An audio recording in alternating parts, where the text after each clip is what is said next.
Assalamualaikum warahmatullahi wabarakatuh. Waalaikumsalam warahmatullahi wabarakatuh. Bismillahi walhamdulillah. Wassalatu wassalamu ala sayyidina Rasulillah wa ala alihi wa sahbihi wa mawalah. La hawla wa la quwwata illa billah, amma ba'du. Saudara-saudara kaum muslimin yang berbahagia, di dalam kehidupan ini kita senantiasa mengambil iktibar, contoh dan teladan dari orang-orang sebelum kita.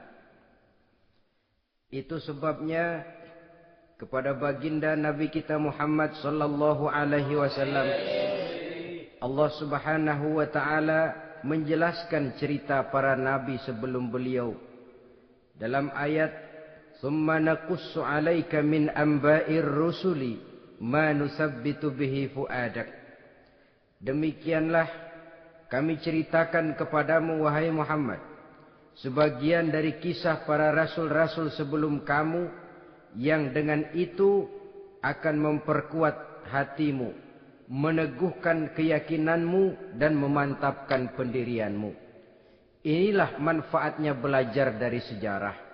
Jadi jangankan kita, baginda Nabi sendiri pun oleh Allah Subhanahu wa taala diceritakan sejarah para nabi sebelum beliau yang dimusuhi oleh umatnya, yang dicaci maki oleh kaumnya, yang terusir dari kampung halamannya, bahkan sampai ada yang terbunuh oleh umatnya. Itu seluruhnya merupakan iktibar manusabbitu bihi fuadak, untuk memantapkan langkahmu, meneguhkan keyakinanmu dan menguatkan pendirianmu menghadapi perjuangan ini. Sehubungan dengan itu, pada pertemuan kali ini Al-Fakir ingin menyampaikan satu cuplikan kecil dari kehidupan seorang sahabat utama baginda Nabi, yaitu Sayyidina Umar ibn al-Khattab radhiyallahu anhu. Beliau adalah Umar bin Khattab bin Nufail bin Abdul Uzza dari suku Quraisy golongan Bani Adi.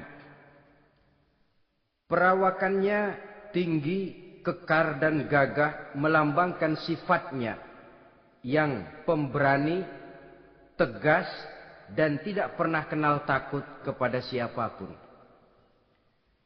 Sebelum mendapat hidayah, Umar bin Khattab termasuk orang yang berdiri di barisan orang-orang yang memusuhi umat Islam.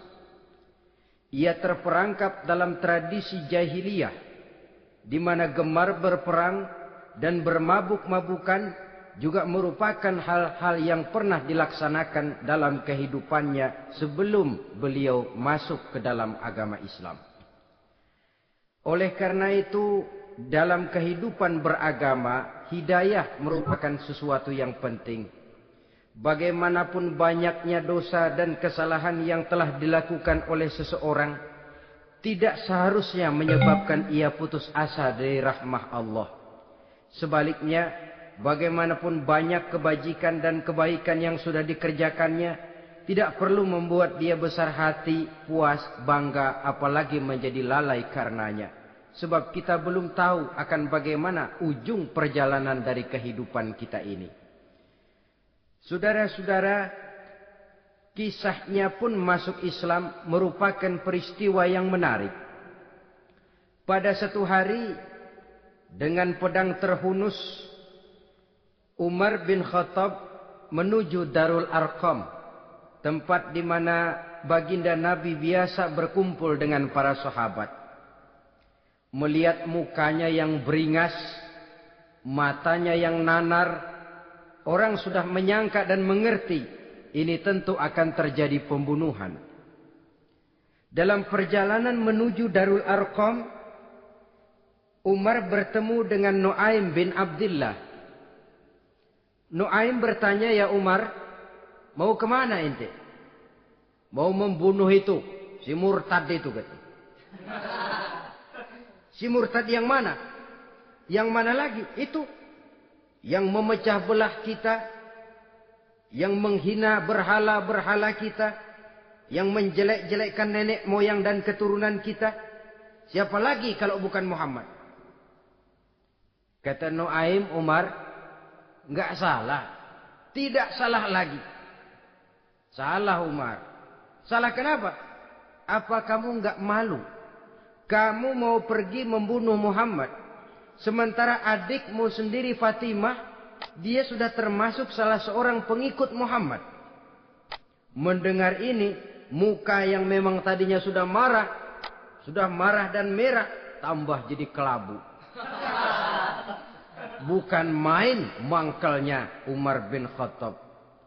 Orang lain dia musuhi, orang lain dia kejar-kejar. Ini malah adiknya sendiri menjadi pengikut dari baginda Nabi. Tidak jadi menuju Darul Arqam, dia berangkat ke rumah adiknya Fatimah. Adapun di rumah Fatimah sedang berkumpul Fatimah, suaminya Sa'id bin Zaid, dan seorang sahabat Habbab ibnul Arad. Mereka sedang membaca Quran. Waktu itu Quran belum lagi dijilid macam sekarang. Jadi masih merupakan suhuf atau lembaran-lembaran tercecer saja. Ketuk pintu. Ya tentu tidak assalamualaikum karena dia belum Islam. Tok, tok, tok. Siapa di luar? Umar.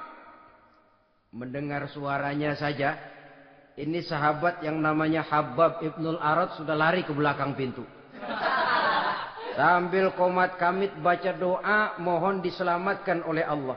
Adapun Fatimah yang sedang memegang suhuf, lembaran tulisan Quran itu, menyembunyikan suhuf itu di belakang bajunya. Umar masuk.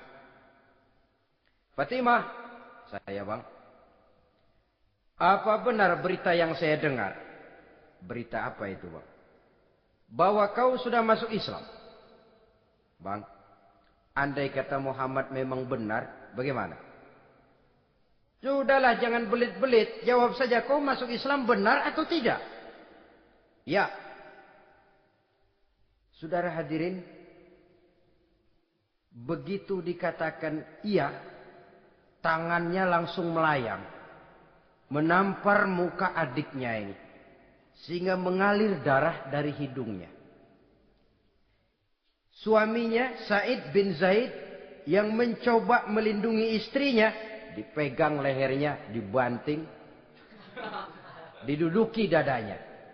Oh ini jawara ini.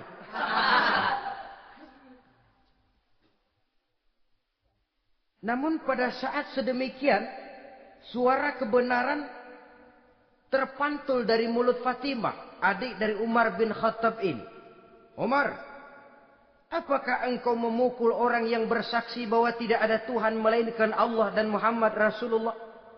Apakah engkau menganiaya seseorang yang terpanggil untuk mengikuti kebenaran? Manusia macam apa engkau Umar? Saudara, memang dia orang keras.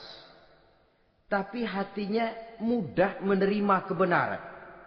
Sehingga mendengar kalimat adiknya ini tercenung dia sejenak. Melongo. Bengong kata anak sekarang. Ini kalau tidak karena keyakinan yang mantap. Tidak mungkin orang ini anak adik saya ini bicara macam begini. Umar, mengapa engkau memukul orang yang bersaksi bahwa tidak ada Tuhan melainkan Allah dan Muhammad Rasulullah? Mengapa engkau pukul orang yang mengikuti kebenaran menerima hidayah dari Allah? Begitu yakin dan mantapnya walaupun di tengah satu hal yang sangat menakutkan. Siapa yang tidak takut orang Quraisy berhadapan dengan Umar bin Khattab yang dikenal sebagai singa padang pasir pada waktu itu. Malahan dia termasuk salah seorang jagoan di tradisi masyarakat jahiliyah itu. Ada satu pasar yang namanya pasar Ukaz. Tiap tahun di pasar itu diadakan pesta. Pertama pertandingan syair. Jadi penyair waktu itu jadi kebanggaan. Syair-syair yang menang itu digantung di dinding Ka'bah. Jadi setiap suku akan bangga kalau mempunyai ahli syair yang hebat.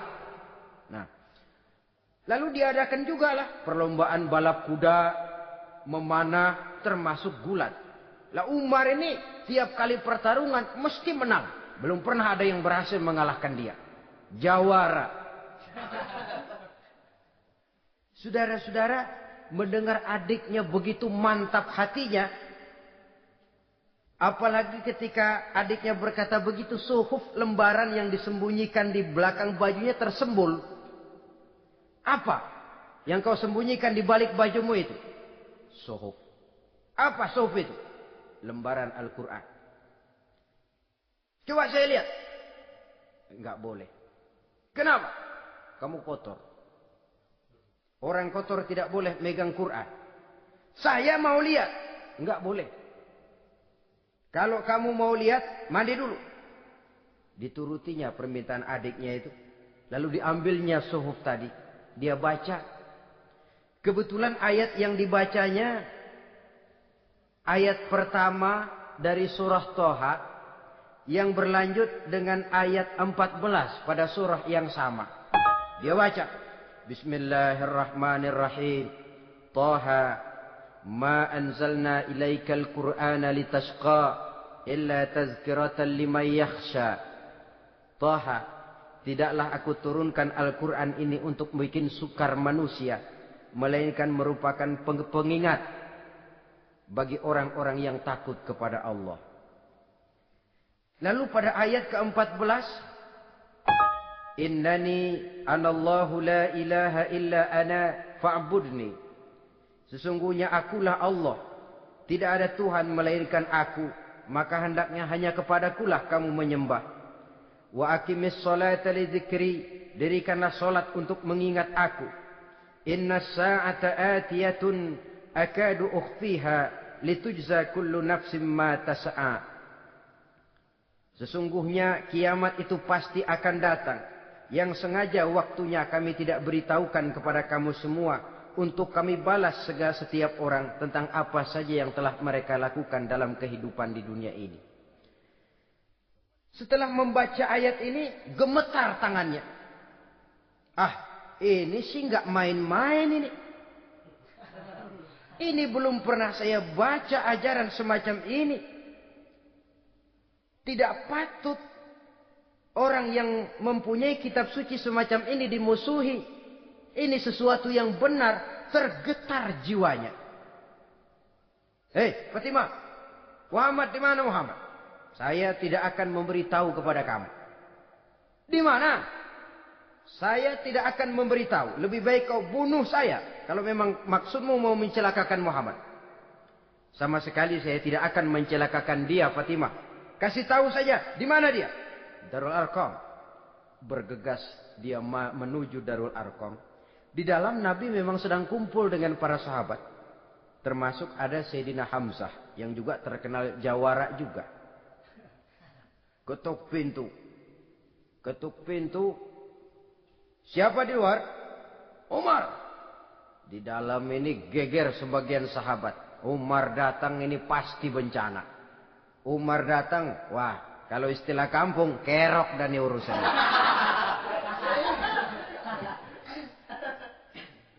Tapi baginda Nabi menenangkan mereka. Tenang.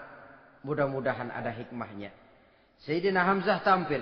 Bukakan dia pintu. Kalau niatnya baik, kita terima. Kalau niatnya tidak baik, saya paling depan. Dibukakan pintu. Begitu dibukakan pintu, Umar masuk merangkul baginda Nabi. Kemudian dengan tersendat, Ashhadu an la ilaha illallah wa ashhadu annaka ya Muhammad Rasulullah. Saya bersaksi tidak ada Tuhan melainkan Allah, dan saya bersaksi bahwa engkau hai Muhammad adalah utusan Allah. Sahabat takbir semua. Allahu Akbar, Allahu Akbar.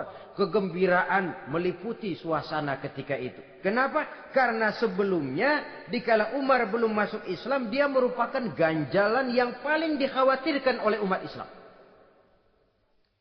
Setelah dia masuk Islam, jelas merupakan suatu keuntungan yang sangat besar. Dan dia tertarik kepada Islam bukan karena bujuk rayu orang, tidak karena diberikan harta, tidak karena diiming-iming oleh kedudukan tinggi, tapi karena kebenaran, hidayah menembus hatinya melalui wasilah ayat dalam surah Thaha yang dibacanya melalui suhuf yang dipegang oleh adiknya tadi. Sejak saat itu berubah 180 derajat Umar bin Khattab radhiyallahu anhu. Tetapi tetap dengan sifatnya keras, tegas, dan tidak pernah kenal takut kepada siapapun. Cuma kalau sebelum Islam, dia kerasnya kepada Islam. Setelah dia masuk Islam, muter arah. Kepada siapapun yang memusuhi Islam, dia bersikap keras, tegas, dan tidak pernah kenal takut. Bahkan setelah beliau masuk Islam, satu hari ketika di Darul Arqam kumpul-kumpul, waktu itu Nabi belum berdakwah secara terbuka karena pengikut masih sedikit. Sayyidina Umar usul, "Ya Rasul, ada apa Umar? Alasna 'alal haq fi mamatina wa mahyana?" Ya Rasul, bukankah kita ini berdiri di atas sesuatu yang benar? Bukankah mati kita, hidup kita untuk melaksanakan sesuatu yang benar? Bala ya Umar, betul Umar. Wallazi nafsi biyadih, innakum la'alal haq in muttum wa in hiyitum. Demi Allah Umar, kata Nabi, sesungguhnya kamu dan kita semua berdiri di atas kebenaran, hidup ataupun mati. Setelah mendapat jawaban begini, Umar masuk kepada tujuan pembicaraannya. Izan ya Rasul, fafimal ikhtifa.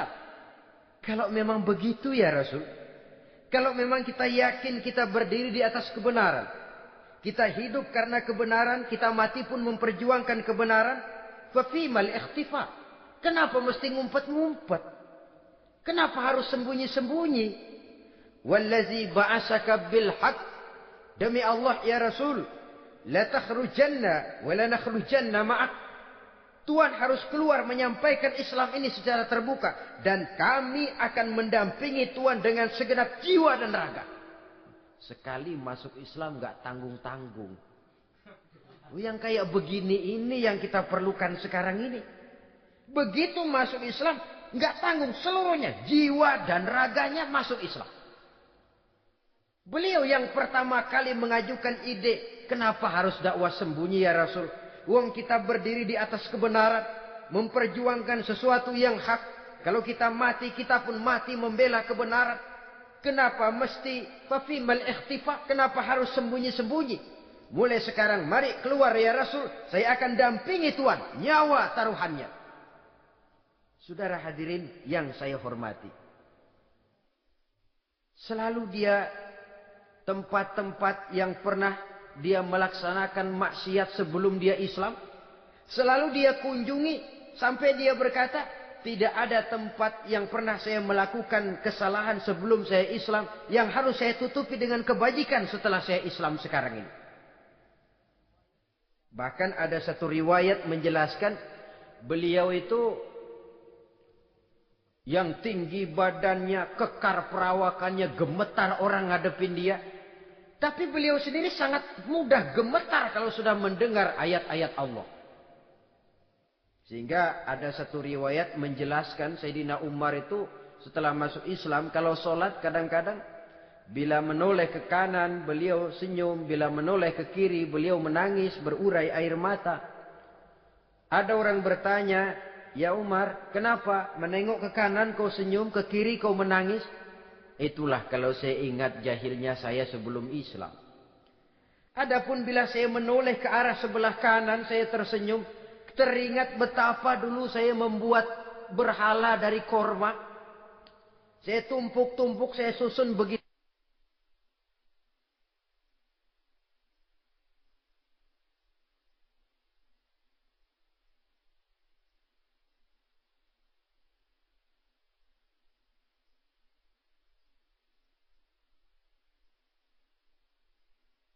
Itu rupa.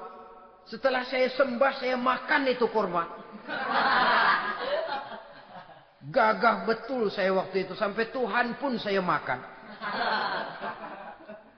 Adapun kalau saya menoleh ke kiri, teringat putri kesayangan saya yang terbawa oleh tradisi jahiliyah, takut menanggung aib, merasa malu mempunyai anak perempuan sampai dia terkubur hidup-hidup.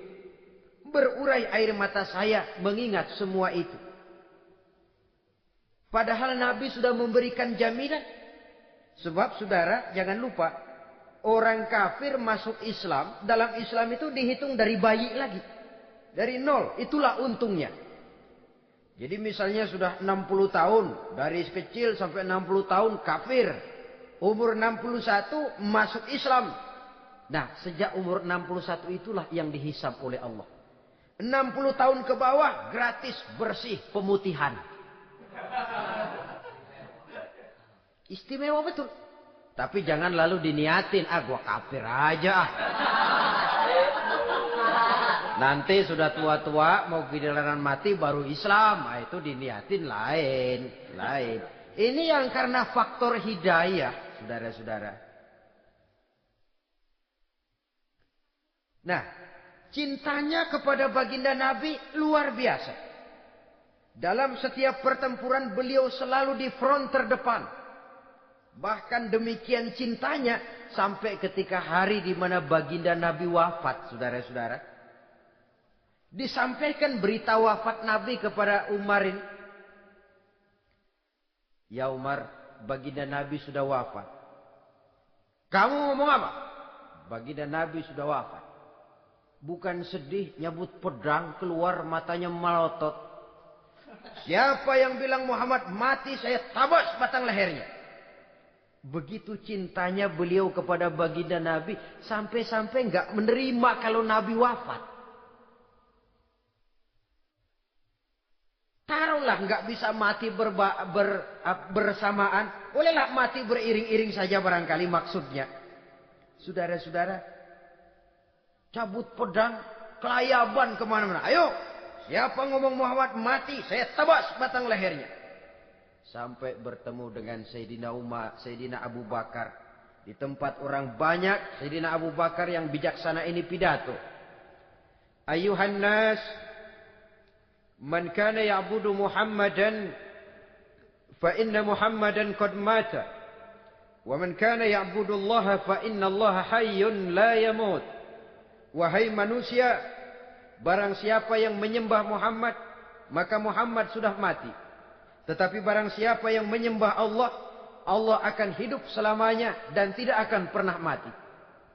Mendengar pidato ini, Sayyidina Umar sadar bahwa sebenarnya yang tidak bisa mati itu cuma Allah. Bagaimanapun agungnya baginda Nabi, besarnya baginda Nabi, tinggi akhlak budi pekertinya Nabi, cintanya beliau kepada Nabi, toh Nabi manusia. Dan manusia harus mati. Kemudian dibacakan surah Ali Imran ayat 144. Wa ma Muhammadun illa rasul qad khalat min qablihi rusul afa immata aw qutilan qalabtum ala aqabikum. Muhammad tidak lain daripada manusia, telah datang kepadanya rasul. Apakah jika ia mati engkau kembali menjadi murtad atau mundur ke belakang? Mendengar ayat ini dibacakan, Sayyidina Umar sadar, berurai air matanya, menangis dalam kesedihannya. Ini cintanya yang demikian tinggi kepada baginda Rasulullah sallallahu alaihi wasallam. Begitulah seluruh kesalahan yang dia lakukan pada saat sebelum dia masuk Islam, berusaha dia tutupi dan dia tebus dengan segala kebaikan, pengabdian, perbuatan soleh setelah dia masuk Islam. Sehingga diajarkan oleh baginda Nabi, ittaqillaha haitsu ma kunta wa atbi'i sayyi'atal hasanata tamhuha wa khaliqin nasa bi khuluqin hasanin. Bertakwalah kamu kepada Allah, kata Nabi, dimanapun saja kamu berada. Jadi takwa tidak kenal tempat. Dimanapun saja kamu berada, bertakwalah kepada Allah. Di rumah takwa, di pasar takwa, di kantor takwa, di tengah orang banyak takwa, pada waktu sendirian takwa. Ittaqillaha haitsu ma kunta. Bertakwalah kau kepada Allah dimanapun saja kamu berada. Jangan takwa pakai tempat. Di masjid takwa, di kantor nyolong. Itu tidak haitsu makunta yang diajarkan oleh Nabi. Dimanapun kamu berada, bertakwalah kepada Allah. Wa atbi'i sayyi'atal hasanah tamhuha. Dan iringi perbuatanmu yang salah dengan kebaikan. Jadi kalau satu saat terselip kita berbuat salah, cepat iringi dengan kebaikan. Tamhuha, dengan harapan kebaikan yang kita kerjakan akan menutupi dosa yang terselip kita lakukan. Ngomongin orang, astagfirullahalazim. Banyak istighfar. Istighfarnya mudah-mudahan bisa nutupin dosa karena ngomongin orang. Tapi jangan lalu tambah sulap. Ngomongin orang istighfar. Terus ngomongin lagi istighfar lagi. Itu tentu tidak bisa dengan cara begitu. Barangkali terselip pernah mengambil harta orang tanpa alasan yang hak. Imbangi dengan rajin sedekah misalnya. Barangkali pernah menyakiti hati orang. Imbangi dengan perbuatan yang bisa menyenangkan hati orang lain. Itu namanya mengiringi perbuatan yang bersifat salah dengan kebajikan. Ini yang dilakukan oleh Sayyidina Umar. Setiap pelosok hampir dia datangi. Tempat-tempat di mana dia pernah melakukan kesalahan sebelum Islam. Di sana dia tegakkan kebajikan dan kebaikan. Kegagahannya, keperkasaannya, keberaniannya. Sepenuhnya bulat-bulat sudah diwakafkan untuk kepentingan Islam. Saudara hadirin yang saya hormati. Diperlukan orang-orang yang punya keberanian macam Sayyidina Umar. Berani karena panggilan hidayah. Bukan berani babi. Babi berani juga babi, cuman nyeruduk. Artinya berani yang tanpa pertimbangan. Berani yang tanpa pertimbangan pada akhirnya akan menyulitkan kita sendiri. Beliau gagah, beliau berani, beliau punya kekuatan, beliau punya wewenang. Dan itu dimanfaatkannya untuk menjadi backing baginda Nabi kita Muhammad sallallahu alaihi wasallam. La takhrujanna wa la nakhrujanna ma'ak ya Rasul. Ya Rasul, keluar, sampaikan dakwah secara terbuka. Saya akan mendampingi Tuhan. Jika ada yang ganggu Tuhan, saya paling depan. Backing yang mendampingi Rasul untuk menyampaikan risalah Islamiyah ini. Saudara hadirin yang saya hormati, wa khaliqin nasa bi khuluqin hasanin, kata Nabi. Dan pergaulilah manusia dengan akhlak yang baik. Karena dengan ini kau bisa mengambil hati orang. Dalam hadis lain katakan, innakum la tas'una an-nasa bi amwalikum walakin yas'uhum minkum bastul wajhi wa husnul khuluq. Kamu tidak akan bisa menyenangkan orang banyak dengan hartamu, tapi kamu bisa ambil hati mereka dengan budi pekerti yang luhur dan muka yang manis. Dengan harta belum tentu kita bisa menyenangkan semua orang. Tapi budi pekerti yang luhur, muka yang manis, itu yang akan bisa membuat kau menyenangkan orang banyak.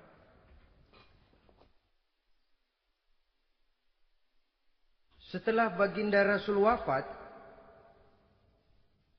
pernah ketika berkumpul, Sayyidina Abu Bakar berkata kepada Sayyidina Umar, "Ya Umar, saya baiat kamu untuk menjadi khalifah." Jawab beliau, "Sayalah yang akan membaiat Tuan. Tapi Anda lebih utama dari saya, Umar. Keutamaan saya akan saya berikan kepada Tuan untuk mendukung kekhalifahan Tuan." Di sini kelihatan wataknya yang tidak ambisius. Gagah, berani, perkasa, tapi tahu diri. Enggak nyelonong. Tidak menggunakan kekuasaannya, kegagahannya untuk maksud yang sewenang-wenang. Oleh karena itu setelah Sayyidina Abu Bakar wafat, beliau dilantik menjadi khalifah, keluarlah pidatonya yang terkenal. Ayuhan nas, inni qad wullitu alaikum walastu bi khairikum. Hai manusia, aku telah dipilih menjadi pemimpin kamu. padahal aku bukanlah orang yang terbaik di antara kamu. Kalau tidaklah karena aku melihat keutamaan, keteguhan yang dapat melindungi kalian, berat rasanya aku memikul amanah ini. Sebab apa? Alangkah beratnya menunggu datangnya perhitungan di akhirat nanti terhadap Umar. Ini yang jadi motifnya memegang jabatan khalifah. Sungguh berat bagi Umar menunggu datangnya saat perhitungan. Sehingga seolah-olah kalau bisalah jadi Umar bin Khattab saja, jangan jadi khalifah kalau bisa. Tapi moya umat sudah kadang memilih. Sehingga benar kalau dalam satu hadis Nabi pernah mengajarkan jangan memberikan satu jabatan kepada orang yang memintanya. Sebab orang kalau sudah minta jabatan, apalagi pakai jilat-jilat, pakai upeti-upeti, tentu ada tendensinya. Ada batu di balik udang. Kalau udang di balik batu kan mungkin nggak kelihatan. Tapi kalau batu di balik udang kelihatan betul itu. Ada maunya, ambisinya. Jangan memberikan satu jabatan kepada orang yang memintanya. Seakan di batinnya Sayyidina Umar menyesali. Kenapa Umar nggak jadi Umar saja, kok mau jadi khalifah gitu. Alangkah berat perhitungan buat saya di akhirat nanti. Nah, setelah jadi khalifah, sebagai satu i'tibar, saya akan mencoba mengemukakan beberapa sifatnya yang menonjol untuk pelajaran buat kita semua. Pertama, sikapnya terhadap keluarganya setelah beliau menjadi khalifah. Kedudukan sebagai keluarga Umar bin Khattab bukan merupakan kedudukan istimewa. Itu ditanamkan betul kepada keluarganya. Jangan karena bapakmu khalifah, lalu mentang-mentang anak khalifah kau merasa dapat fasilitas, merasa bisa berbuat semau-maumu, kau harus punya tanggung jawab dan beban moral, memberikan contoh yang lebih baik kepada rakyat. Ini yang ditekankan kepada keluarganya. Kalau beliau mau mengeluarkan undang-undang, undang-undang itu lebih dahulu dibicarakan di tengah keluarganya, kumpul anak-anaknya, ini akan ada undang-undang begini. Siapa di antara kalian mau mentaati, persilakan, yang tidak pun persilakan. Tapi saya ingatkan, kalau ada dari keluarga Umar yang melanggar peraturan yang saya keluarkan ini, saya akan menghukumnya 2 kali lipat karena dia keluarga saya. Menghukumnya 2 kali lipat karena dia keluarga saya. Jadi bukan mentang-mentang anak babe, lalu kebal hukum. Tidak. Siapa yang di antara kalian melanggar peraturan ini, akan aku kenakan hukuman 2 kali lipat karena dia keluargaku. Nah, saudara hadirin yang saya hormati, lalu berwibawa. Dijaga betul keluarganya. Suatu hari beliau datang ke rumah putranya Abdullah bin Umar. Ketika masuk dilihatnya Abdullah bin Umar sedang makan daging. Makan daging. Merah muka Umar. Mentang-mentang anak khalifah ya. Mentang-mentang anak Amirul Mukminin ya, kamu makan daging. Lihat tuh rakyat kita masih banyak yang kelaparan, makan roti keras. Padahal itu halal. Sesuatu yang diperoleh dengan usahanya sendiri. Tetapi begitu hati-hatinya Umar untuk menjaga pandangan orang. Keluarga khalifah merupakan beban moral sebab akan dijadikan contoh oleh rakyatnya. Mentang-mentang anak khalifah ya makan daging. Lihat tuh rakyat, roti keras digarotin. Lain saat beliau pergi ke satu pasar. Di situ dilihat ada sapi gemuk-gemuk. Tempat lain sapinya kurus-kurus. Tanya, ini yang gemuk-gemuk sapi siapa? Sapi Abdullah bin Umar. Sapi anaknya. Panggil Abdullah bin Umar, suruh sini. Datang anaknya. Abdullah bin Umar, bagaimana ceritanya sampai ini? Begini, Bapak. Dahulu itu dengan uang saya beli sapi kurus-kurus. Lalu saya rawat Saya berikan upah orang untuk merawat sapi-sapi itu.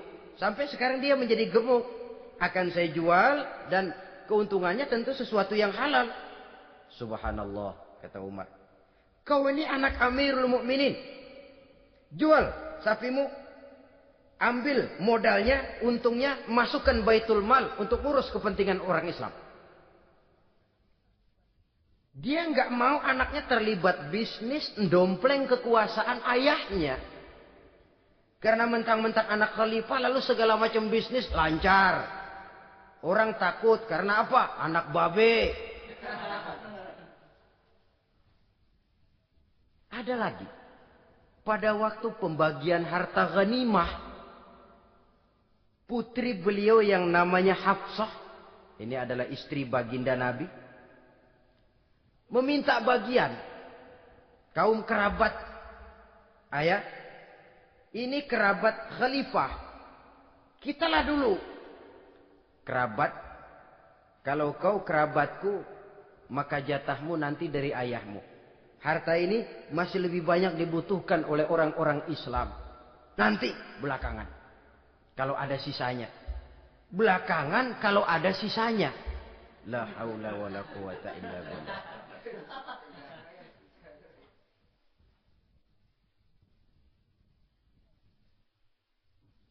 Saudara hadirin, itu terhadap keluarganya. Kemudian apa sifat-sifat yang menonjol dari kepemimpinannya? Pertama, kesederhanaannya. Beliaulah satu-satunya khalifah, Amirul Mukminin, setingkat presiden kalau sekarang, yang punya jubah cuma 2 dan 1 pun punya anaknya.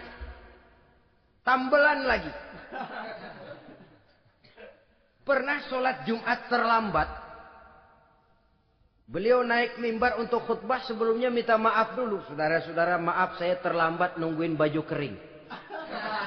Seorang khalifah nungguin baju kering. Sederhana dalam kehidupannya. Mari kita ambil satu cerita lagi. Pada waktu beliau jadi khalifah, yang diangkat jadi gubernur di Mesir adalah Amr bin As. Amr bin As hidupnya lebih mirip kaisar. Istananya besar, pakaiannya bagus-bagus. Nah, yang paling mengganggu pikiran Amr bin As, di sebelah istananya ini ada gubuk reot, kepunyaan orang Yahudi lagi. Ah, ini nggak pantas bener, masa di samping istana gubernur ada gubuk reot. Orang Yahudi lagi yang punya. Ini mesti, udah, bikin saja rencana, panggil dinas tata kota, bikin planning. Di sini mau dibangun masjid, proyek negara. Bikin gambarnya, susun anggarannya, tender. Saudara-saudara, si Yahudi yang punya gubuk reot dipanggil. Yahudi, ada apa, Pak? Kamu tahu nggak? Enggak. Iya, memang belum saya kasih tahu.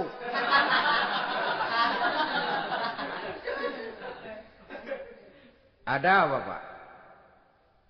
Itu kamu punya gubuk. Tahu? Kena proyek. Proyek apa, Pak? Kami mau bangun masjid besar di situ. Dan tidak sesuai ada gubuk reot di samping tempat gubernur. Jadi maksud Bapak, gubukmu, tanah-tanahnya mau saya bebaskan. Saya beli. Enggak mau, Pak. Saya enggak mau jual. Saya bayar 2 kali lipat. Enggak mau. 3 kali lipat. 6 kali lipat juga enggak mau, Pak. Saya dari muda peres keringat banting tulang cuma segitu-gitunya, Pak, tempat saya tinggal. Gubuk reot sama tanahnya sedikit. Makmur saya, Pak, cuma rumah sama sumur.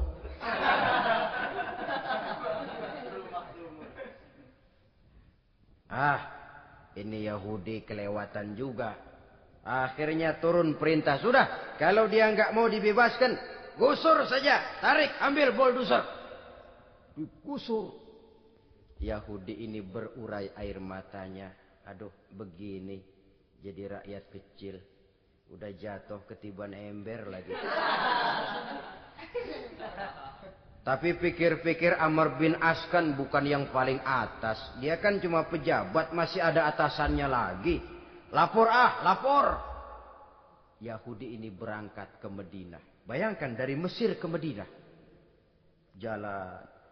Di sepanjang jalan dia berpikir. Pikir membanding-banding.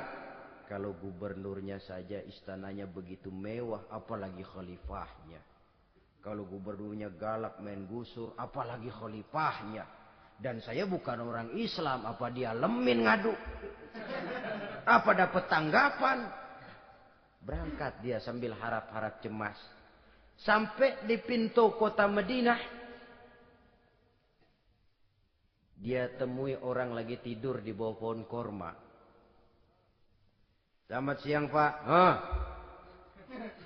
Ada apa? Pak. Apa? Mau lapor. Lapor apa? Bapak tahu Khalifah Umar bin Khattab? Tahu? Istananya di mana Pak? Istananya di atas lumpur.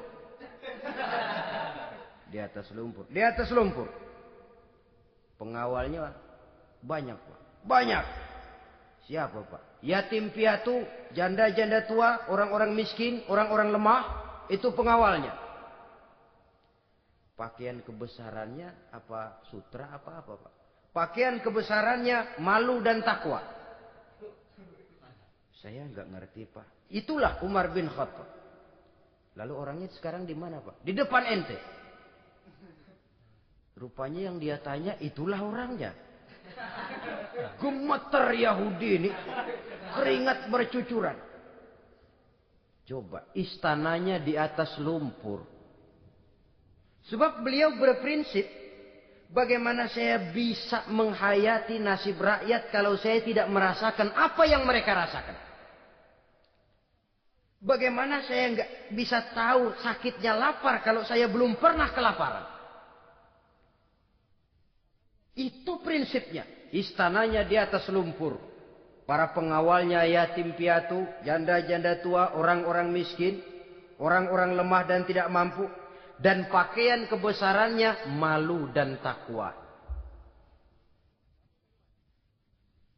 Kamu dari mana? Dari Mesir Pak. Ada apa? Mau laporan gubernur Bapak di Mesir yang namanya Amr bin As. Kenapa? Main gusur aja Pak. Ceritanya? Iya dia mau bangun masjid. Kebetulan di areal itu saya punya tanah sama gubuk segitu-gitunya. Saya nggak mau dibeli. Digusur Pak. Saya mau mencari keadilan. Begini. Kamu lihat tempat sampah itu. Lihat. Di situ banyak tulang. Coba kamu ambil kemari satu. Tulang unta bawa sini. Bingung Yahudi. Pak. Saya kemari mau cari keadilan. Kalau tulang mah di Mesir juga banyak Pak. Sudahlah. Pokoknya kau ambil saja tulang itu. Dicoker-coker dapat dikasih. Tulang itu digaris lurus oleh Sidina Umar dengan ujung pedang. Red. Nah, nih, kau bawa kepada Amr bin As. Makin bingung itu Yahudi. Suruh bawa tulang cuman digaris. Nanti saya ngomong apa Pak? Sudahlah kasih saja. Pulang dia. Sampai di Mesir. Tuan Gubernur, ada apa? Saya baru menghadap khalifah. Kemudian beliau sampaikan ini. Dikasih tulang. Amr bin As ngelihat tulang ada goresan lurus dengan ujung pedang. Gemetar. Badannya keluar keringat dingin. Panggil kepala proyek. Proyek batal. Masjid nggak jadi didiriin. Itu gubuk Yahudi diriin lagi. Ini Yahudi makin bengong. Ini gubernur dapat tulang doang segitu takutnya.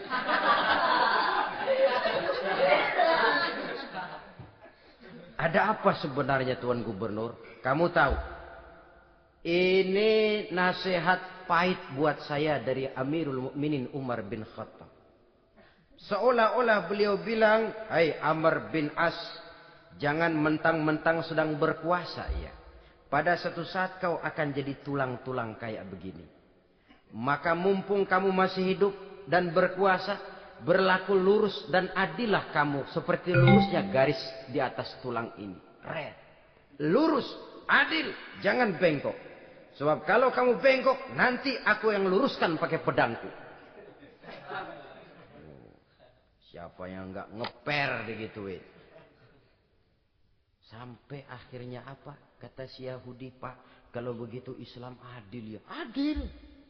Kalau gitu biarin dah Pak, tanah saya. Mau kamu jual? Bukan saya jual Pak, saya kasih aja dah. Campur gubuk-gubuknya, ambil aja dah.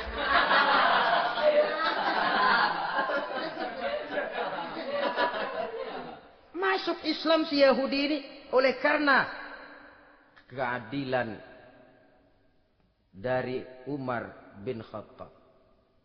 Begitulah kesederhanaan hidupnya. Sampai saudara, yang ironi betul, pernah Utsman bin Affan, Ali bin Abi Thalib, Thalhah dan Zubair kumpul mendengar berita bahwa Sayyidina Umar ini punya hutang. Bayangkan, seorang khalifah untuk melangsungkan hidupnya sampai punya hutang. Padahal Baitul Mal di bawah kekuasaannya. Berunding Utsman, Ali, Thalhah, Zubair. Kalau kita langsung ngomong sama Umar nggak enak dong, dia nggak bakalan terima. Lewat putrinya aja, Hafsah. Baik. Hafsah ngomong sama Umar, Abah, kenapa? Bagaimana kalau honor Abah ditambah, ditingkatkan supaya hutang bisa ketutup? Hafsah, saya Abah. Siapa yang nyuruh kamu ngomong begitu? Enggak ada. Ada. Saya tahu ada ini. Kalau enggak ada kamu enggak mungkin ngomong begitu. Tapi orangnya kalau saya tuntut mereka mungkin enggak mau. Sekarang saya mau tanya Hafsah. Kau kan istri Rasul. Betul. Nah, saya mau tanya. Suamimu makanannya apa? Daging? Bukan. Roti. Tempat tidurnya kasur empuk? Bukan. Kain kasar yang kalau musim panas kami bentangkan. Kalau musim dingin separuh buat tidur, separuh buat selimut. Pakaian yang dibelikan untukmu berapa banyaknya? Cuma 2. Nah, itu guru saya. Orang yang paling saya cintai. Dan itu yang saya ikuti. Bahkan setelah beliau wafat, Sayyidina Umar ini, hutangnya ditanggungkan kepada anaknya Abdullah bin Umar. Dan itu pun dilunasi dengan menjual rumahnya. Sehingga rumahnya itu disebut Darul Qadha. Rumah bayar hutang. Begitu kesederhanaannya. Jadi nggak pakai aji mumpung. Mumpung jadi khalifah lalu kayak ikan gurita. Tangan yang mana aja megang. Itu kan mental monyet. Monyet itu kan begitu. Tangan megang kiri kanan. Mulut ngawal. Kaki megang. Temennya dikasih masih ngerampas juga. Monyet rakus betul itu. Itu kesederhanaannya. Kenapa kesederhanaan ini timbul? Karena sikap zuhudnya. Zuhud itu tarkud dunia li ajlil akhirah. Orang yang mengambil dunia hanya yang diperlukan dengan lebih mengutamakan kehidupan akhirat. Watak zuhudnya yang sangat menonjol. Dialah pahlawan yang paling berani di medan perang. Dialah imam yang paling khusyuk di masjid. Dan tidak jarang kalau sholat sendiri. Begitu membaca ayat yang menceritakan neraka. Nangis berurai air matanya. Saudara hadirin ma'asyiral muslimin rahimakumullah. Jadi kesederhanaan dan kezuhudan ini bukan lewat teori. Disampaikan oleh Umar. Bukan lewat penataran seluruh aparat. Tidak. Lewat contoh konkret. Inilah saya. Contoh sederhana dan zuhud. Bagaimana saya akan bisa merasakan penderitaan rakyat kalau saya sendiri tidak pernah menderita. Bagaimana saya akan tahu sakitnya lapar kalau saya belum pernah kelaparan. Maka tanpa penataran, tanpa upgrading segala macam. Berhasil karena prinsip keteladanan. Beliau jadi contoh utama. Dan sumber utamanya tentu tidak lain karena contoh dari baginda Nabi besar Muhammad sallallahu alaihi wasallam. 2, sederhana, yang kedua zuhud. Yang ketiga, sifat yang menonjol dari kekhalifahannya adalah adil. Kalau sudah bicara soal hukum, dia tidak pernah kenal kompromi. Adalah seorang pemuka Nasrani masuk Islam. Namanya Jabalah bin Aiham. Ketika dia bikin haji, kain ihramnya keinjak orang Arab yang hitam. Badui. Jengkel. Dia merasa bekas tokoh. Enak aja nih orang udah jelek nginjak lagi. Ditempeleng orang tadi. Orang ini lapor kepada Umar. Panggil Jabalah bin Aiham. Panggil. Kau ditampar? Betul Khalifah. Tampar dia. Tampar lagi. Dipukul orang itu. Di depan Sayyidina Umar. Jadi tidak karena kau ini bekas kepala suku. Kau ini bekas orang terhormat. Lalu ada kebijaksanaan yang tidak bijaksana. Kebijaksanaan yang akhirnya jadi tidak bijaksana. Dan itu memang sudah dimulai dengan memblokir keluarganya. Tidak satu keluarganya pun yang boleh mempunyai perasaan bahwa menjadi keluarga khalifah merupakan fasilitas dan keuntungan. Kau jangan makan di atas punggungku. Kau jangan menikmati fasilitas di atas keringatku. Dan tidak ada keinginan mewariskan jabatan khalifah kepada anak-anaknya. Pernah beliau musyawarah. Saya bingung. Kenapa khalifah? Gubernur Kufah ini sulit nyari orang. Diangkat yang lemah, rakyat ngeluh. Diangkat yang keras, rakyat juga ngeluh. Ada calon khalifah. Kalau ini mah nggak salah lagi nih buat gubernur Kufah. Siapa? Abdullah bin Umar. Anak beliau sendiri. Melotot matanya. Jangan macam-macam kau. Cukup satu orang Umar memegang jabatan ini. Kalau berhasil, kami keluarga Umar sudah merasakannya. Kalau gagal, cukup kegagalan seorang Umar. Tidak berusaha mengorbitkan anaknya. Wah, anak babeh diangkat jadi ano. Tidak, malah diblokir. Cari yang lain. Tapi Abdullah bin Umar cukup syarat ya khalifah. Dia orang bertakwa dan soleh. Yang takwa dan soleh bukan cuma anak Umar. Anak orang lain juga banyak yang takwa dan soleh. Itu prinsipnya. Sehingga ketegasannya ini membuat orang jadi sungkan. Dan tidak seorang pun berani kirim-kirim upeti hadiah. Pernah itu ada pejabat dari Azerbaijan kirim makanan. Kue, mending apa? Kue. Gitu dicicipi enak. Enak juga ya kue ini. Enak khalifah. Ini di sana apa makan rakyat biasa? Bukan. Ini makanan orang-orang VIP. Nah, dibungkus lagi itu kue. Dibungkus. Ontamu mana? Di luar. Ambil, bawa pulang, serahkan lagi kepada gubernur di sana, kasih tahu salam dari Umar bin Khattab. Kenyangkan dulu rakyat dengan makanan seperti ini. Kita belakangan. Jadi kalau rakyat lapar, saya orang pertama yang akan merasakan kelaparan. Tapi kalau rakyat makmur, biarlah saya menjadi orang terakhir yang kenyang. Kan bagus prinsip itu. Jikalau rakyat kelaparan, saya akan jadi orang pertama yang merasakan lapar. Tapi kalau rakyat makmur, biar saya jadi orang terakhir yang kenyang. Jangan dibalik. Pada saat rakyat kelaparan, dia kekenyangan. Dan selanjutnya, sikap keadilannya ini, saudara-saudara, menyebabkan hukum lalu jadi berwibawa. Pernah, beliau jalan-jalan di lorong kota Madinah. Di tempat yang namanya Harah bersama Aslam. Ada ibu-ibu, anaknya nangis. Lapar ma. Sabar, dikit lagi matang katanya. Emang tuh ibu lagi ngerebus. Bunyi, air ngegulak. Luguk. Umar lihati dari jauh. Belum juga matang. Nih anak dari nangis, lapar, sampai capek nangis, sampai tidur. Anak tidur, Umar samperin. Bu, emang masak apa sih kok nggak bisa matang? Saya nggak masak apa-apa tuan. Itu pating kerubuk apa? Ketika dibuka ya cuma air saja. Subhanallah, ibu sudah ngebohongi anak ibu sendiri. Habis harus bagaimana tuan? Saya sudah nggak punya makanan untuk dimasak. Sementara perut nggak kenal kompromi. Jalan satu-satunya, ya terpaksa anak saya bohongi. Saya bilang sebentar lagi matang sampai dia tidur sekarang ini. Memangnya Khalifah Umar gimana sih ngurusi rakyatnya? Subhanallah, dia orang zalim.